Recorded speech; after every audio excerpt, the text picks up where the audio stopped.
Hello students, I am Seema Kushwaha from physics department. आज हम पढ़ेंगे नाभिकीय चुंबकीय आघूर्ण क्या होता है, न्यूक्लियर मैग्नेटिक मोमेंट्स के बारे पे। तो यहाँ पे हम देखते हैं कि नाभिकीय चुंबकीय आघूर्ण क्या होता है। यहाँ पे हम सपोज मान लेते हैं ये हमारा एटम है और एटम के सेंटर को, ये जो हो गया ये एटम है और एटम के जो सेंटर है उसको न्यूक्लियस कहते हैं। न्यूक्लियस में न्यूट्रॉन और प्रोटॉन दोनों होते हैं। आउटसाइड न्यूक्लियस होता है, जो यहाँ पे आउटसाइड न्यूक्लियस होगा वो अपने ऑर्बिट में मोशन करता है, और एक होता है स्पिन और दूसरा होता है ऑर्बिटल मोशन। अब यहाँ पर जब इलेक्ट्रॉन है, यहाँ पर जो इलेक्ट्रॉन है, इलेक्ट्रॉन चार्ज पार्टिकल है, और जब वो मोशन करता है, जब इलेक्ट्रॉन चार्ज पार्टिकल है और वो इस एटम के चारों ओर मोशन करता है, तब यहाँ पर करेंट लूप बनता है। ये हो गया इलेक्ट्रॉन, और जब ये इस न्यूक्लियस के चारों ओर मोशन करता है तो यहाँ पर करेंट लूप बनता है, और जहाँ पर भी करेंट होती है वहाँ से, जहाँ पर भी जो करेंट है वो होती है वहाँ से एसोसिएट होता है मैग्नेटिक फील्ड। यहाँ पर जहाँ पर भी करेंट एसोसिएट होगा वहाँ से मैग्नेटिक फील्ड बनता है, और डायरेक्शन होती है magnetic field to the current. इसका मतलब यह है कि चार्ज पार्टिकल है वो मूव कर रहा है तो करेंट लूप बनेगी, और करेंट लूप बनेगी तब यहाँ पर मैग्नेटिक फील्ड बनेगा। जब इलेक्ट्रॉन इस ऑर्बिट के चारों ओर मोशन करता है तो यहाँ पर करेंट लूप बनता है, और जहाँ पर भी करेंट होती है वहाँ पर एसोसिएट होती है मैग्नेटिक फील्ड। तो यहाँ पर मैग्नेटिक फील्ड बनेगा, और मैग्नेटिक फील्ड की वजह से ही मैग्नेटिक मूवमेंट बनेगा। तो मैग्नेटिक मूवमेंट का जो फॉर्मूला होता है वो होता है mu equal to I upon A. Magnetic movement का फार्मूला होगा mu equal to I upon A. यहाँ पर आई जो है वो है करेंट ड्यू टू द,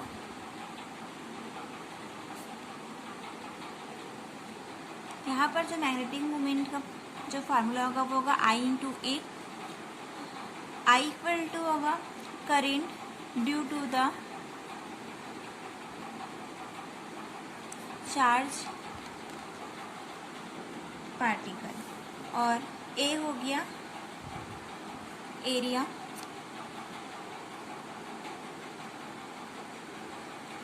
यहाँ पर आई इक्वल टू होता है जो करेंट है उसकी वैल्यू होगी ई अपॉन टी।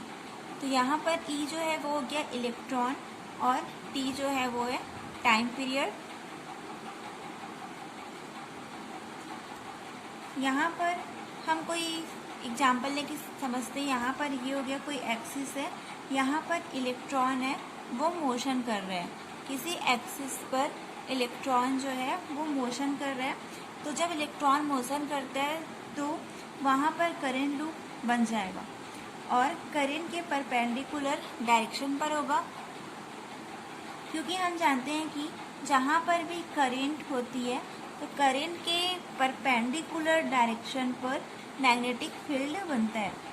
यहाँ पर कोई एक्सिस पर जब इलेक्ट्रॉन चारों ओर मोशन करता है तो यहाँ पर क्या बनता है, करंट लूप बनता है, और करंट के परपेंडिकुलर डायरेक्शन पर बनता है, क्योंकि हम जानते हैं कि जहाँ पर भी करंट लूप बनेगा वहाँ पर करंट के परपेंडिकुलर पर मैग्नेटिक फील्ड बनता है।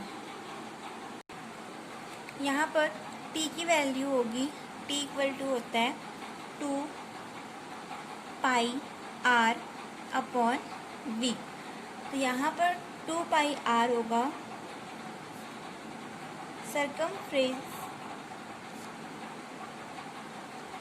सरकमफ्रेंस ऑफ दिस लूप, और v इक्वल टू हो जाएगा वेलोसिटी ऑफ चार्ज पार्टिकल।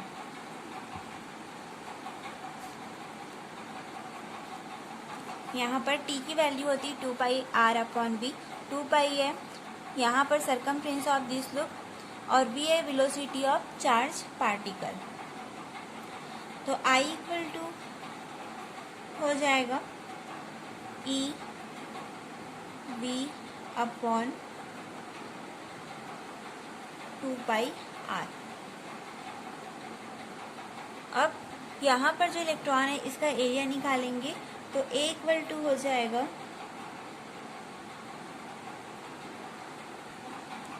यहाँ पे हम I equal to E upon T लिखे थे, तो यहाँ पे T की वैल्यू रख दी 2πr/v। तो I की वैल्यू हो जाएगी E अपॉन 2πr/v। तो V है जो ऊपर चला जाएगा, तो ये हो जाएगा I equal to EV upon 2πr। यहाँ पर जब इलेक्ट्रॉन है वो इस ऑर्बिट पे मोशन करता है तो उसका एरिया निकालेंगे, तो एरिया हो जाएगा A इक्वल टू πr²। अब हम यहाँ पर म्यू की वैल्यू रखेंगे। म्यू इक्वल टू था I अपॉन A। म्यू की जो वैल्यू थी I अपॉन A, तो यहाँ पे हमारे पास अब I की वैल्यू और A की वैल्यू है, तो इस वैल्यू को हम यहाँ पर रखेंगे। तो I की वैल्यू हो जाएगी EV अपॉन 2πr और A की वैल्यू हो जाएगी πr²। तो यहाँ पर पाई और पाई कैंसिल हो जाएगा, R और R कैंसिल हो जाएगा, तो म्यू इक्वल टू बचेगा EV और यहाँ पर एक R बचा अपॉन 2। अब यहाँ पर हम M से इंटू करेंगे और M से डिवाइड करेंगे, तो ये हो जाएगा EVR upon 2M upon M।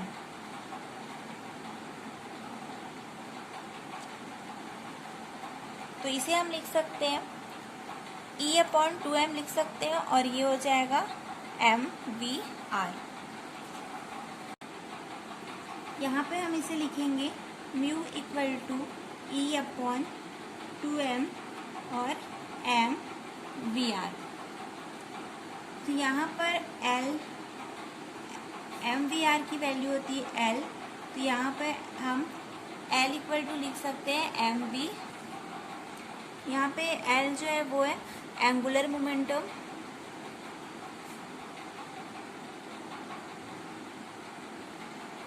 तो म्यू इक्वल टू यहाँ पर म्यू की वैल्यू हो जाएगी E अपॉन 2M L, तो इसे हम लिख सकते हैं EL अपॉन 2M।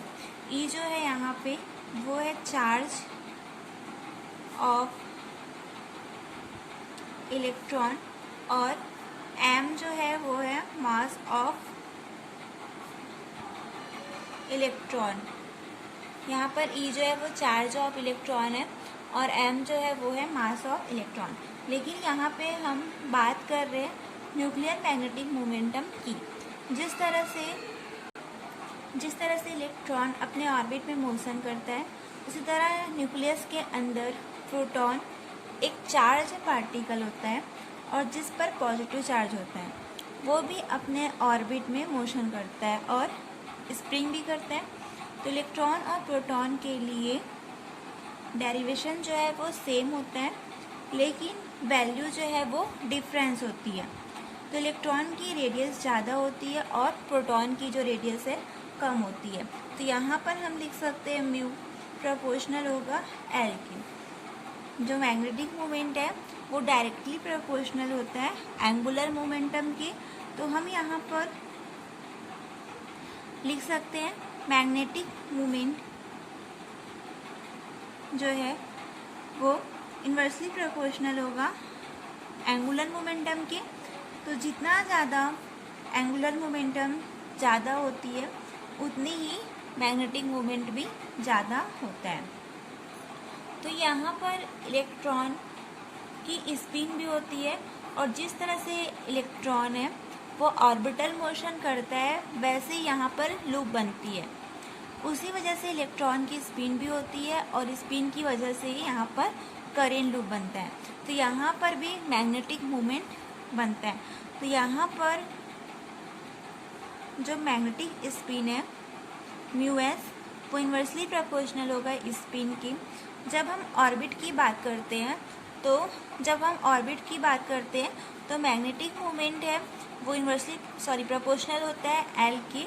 और जब हम स्पिन की बात करते हैं तो मैग्नेटिक स्पिन है वो प्रोपोर्शनल होता है स्पिन की। जब हम ऑर्बिट की बात करते हैं तो मैग्नेटिक मोमेंट है वो प्रोपोर्शनल होता है एल की। और जब हम स्पिन की बात करते हैं तो मैग्नेटिक मोमेंट है वो प्रोपोर्शनल होता है स्पिन की। तो यहाँ पर हम न्यूक्लियर मैग्नेट्रॉन निकालेंगे।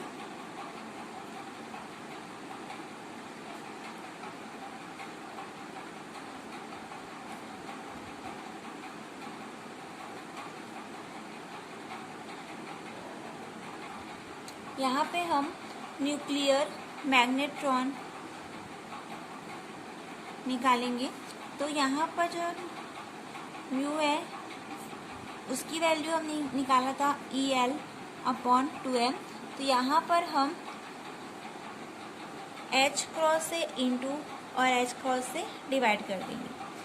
तो इसे हम लिख सकते हैं EH/2m और ये इसे हम लिख सकते हैं L/H क्रॉस। तो यहाँ पर जो EH/2m है वो हो जाएगा न्यूक्लियर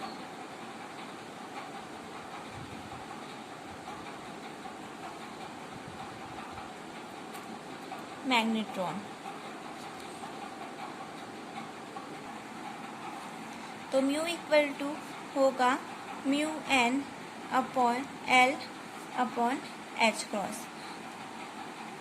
तो इसे हम लिख सकते हैं μN EH/2m।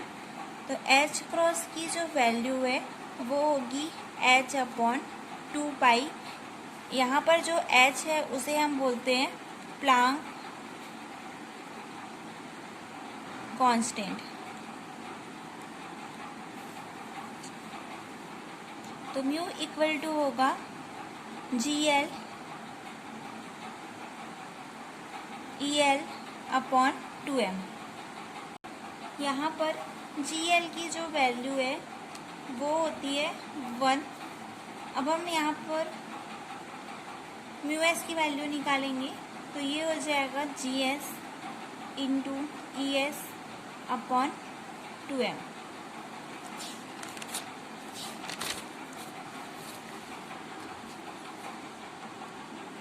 यहाँ पर जो मैग्नेटिक मोमेंट है बोर मैग्नेटिक उसको हम डिनोट करते हैं म्यू बी से। तो म्यू बी की वैल्यू होती है EH/2me। इसकी वैल्यू होगी 9.2740154 into 10⁻⁻24 joule per time period equal to यही वैल्यू बोर मैग्नेट्रॉन में होता है 5.7883826 into 10⁻⁻5 electron volt per time period